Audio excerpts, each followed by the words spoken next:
ಸಂವಿಧಾನ ಬದಲು ಬಗ್ಗೆ ಡಿಕೆಶಿ ಹೇಳಿಕೆ ಆಕ್ರೋಶ. ಮಂಗಳೂರಿನಲ್ಲಿ ಡಿಕೆಶಿ ವಿರುದ್ಧ ಬಿಜೆಪಿ ಪ್ರತಿಭಟನೆಗೆ ಇಳಿದಿದೆ. ಪುರಭವನದ ಎದುರಿನ ಅಂಬೇಡ್ಕರ್ ಪುತ್ಥಳಿ ಬಳಿ ಧರಣಿ ಕೂರಲಾಗಿದೆ.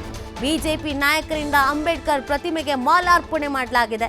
ಬಿಜೆಪಿ ಶಾಸಕರಾದ doctor Y Bharat Shetty, Vedavyas Kamath, Umanath Kotian, Harish Poonja, Bhagirathi Murulya, MLC Kishore Kumar ಸೇರಿದಂತೆ ಅನೇಕರು ಭಾಗಿಯಾಗಿದ್ದಾರೆ.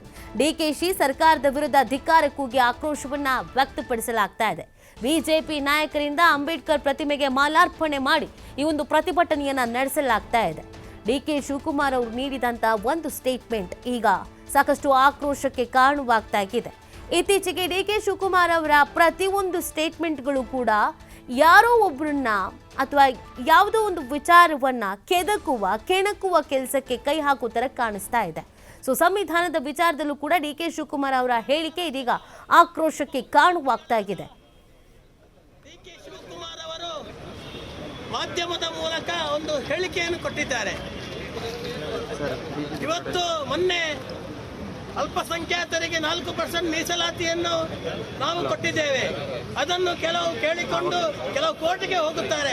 ಹೋಗುವವರು ಹೋಗಲಿ, ಸಂವಿಧಾನವನ್ನೇ ತಿದ್ದುಪಡಿ ಮಾಡುವಂತ ದುರಂಕಾರ ಹೇಳಿಕೆಯನ್ನು ಕೊಟ್ಟಂತ ಆ ಡಿಕೆ ಶಿವಕುಮಾರ್ ವಿರುದ್ಧ ಹಾಗೂ ಭ್ರಷ್ಟ ಕಾಂಗ್ರೆಸ್ ಸರ್ಕಾರದ ವಿರುದ್ಧ ಇವತ್ತು ಭಾರತೀಯ ಜನತಾ ಪಾರ್ಟಿಯ ದಕ್ಷಿಣ ಕನ್ನಡ ಜಿಲ್ಲೆಯ ವತಿಯಿಂದ ಈ ಒಂದು ತುರ್ತು ಪ್ರತಿಭಟನೆಯನ್ನು ಹಮ್ಮಿಕೊಳ್ಳಲಾಗಿದೆ.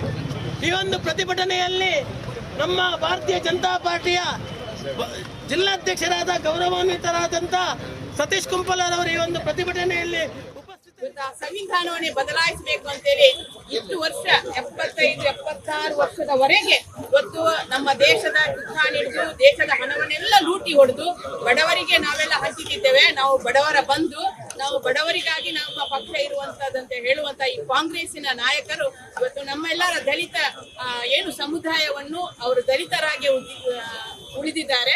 ಇವತ್ತು ಕಾಂಗ್ರೆಸ್ನ ನಾಯಕರು ಅಗರ್ಭ ಶ್ರೀಮಂತರಾಗಿದ್ದಾರೆ. ಇವತ್ತು ನಾವೆಲ್ಲ ಕೇರಿಗೆ ಹೋಗಿ ಎಲ್ಲಿ ಗ್ರಾಮ ಮಟ್ಟದಲ್ಲಿ ಹೋಗಿ ನೋಡಿದ್ರು ಕೂಡ ಬಡವರು ಬಡವರಾಗಿದ್ದಾರೆ, ಶ್ರೀಮಂತರು ಶ್ರೀಮಂತನಾಗ್ತಾನೆ ಇದ್ದಾನೆ. ಇವತ್ತು ಎಲ್ಲಾದ್ರೂ ಇವತ್ತು ನಮ್ಮ ಕರ್ನಾಟಕ ಸರ್ಕಾರದಲ್ಲಿ ಯಾರಾದ್ರೂ ನಮ್ಮ ಎಸ್ಸಿ ಸಮುದಾಯದ ಯಾರಾದ್ರೂ ಮುಖ್ಯಮಂತ್ರಿ ಆಗಿದ್ದಾರಾ? ಖಂಡಿತ ಆಗ್ಲಿಲ್ಲ. ಇವರಿಗೆ ಖರ್ಗೆಯನ್ನು ದೊಡ್ಡ ಜನ ನಾನು ದಲಿತ ಅವರಿಗೆ 4% ನಾವು ಅನುದಾನವನ್ನು ಅಥವಾ ಗುತ್ತಿಗೆಯಲ್ಲಿ ಅವರಿಗೆ ಮೀಸಲಾತಿಯನ್ನು ಕೊಡಲಿಕ್ಕೆ ನಾವು ಸಂವಿಧಾನವನ್ನು ಬದಲು ಮಾಡಲಿಕ್ಕೂ ಸಾಧ್ಯ ಮಾಡಲಿಕ್ಕೂ ಸಂವಿಧಾನವನ್ನು ಬದಲು ಮಾಡುವಂತ ಹಕ್ಕನ್ನು ಇವರು ಯಾರಿವರಿಗೆ ಕೊಟ್ಟರು? ಒಂದು ಸಂವಿಧಾನದಲ್ಲಿ ತಿದ್ದುಪಡಿ ಮಾಡ್ತೇವೆ ಅಂತ ನಮ್ಮ ಕೇಂದ್ರ ಸಚಿವರು ಹೇಳಿದಾಗ ಇವರು ಭಾರಿ ದೊಡ್ಡ ಬೊಬ್ಬೆ ಹಾಕಿದ್ರು. ಇವರು ಕಾಂಗ್ರೆಸ್ ಸರ್ಕಾರ ನಮಗೆ ಸ್ವಾತಂತ್ರ್ಯ ಬಂದ ಮೇಲೆ ದೇಶದಲ್ಲಿ ಅಧಿಕಾರಕ್ಕೆ ಬಂದಂತ ಕಾಂಗ್ರೆಸ್ ಸರ್ಕಾರ ಎಷ್ಟು ಬಾರಿ ಈ ಸಂವಿಧಾನವನ್ನು ತಿದ್ದುಪಡಿ ಮಾಡಲಿಲ್ಲ, ಬದಲಾವಣೆ ಮಾಡಲಿಲ್ಲ. ಎಷ್ಟು ಬಾರಿ ಮಾಡಲಿಲ್ಲ?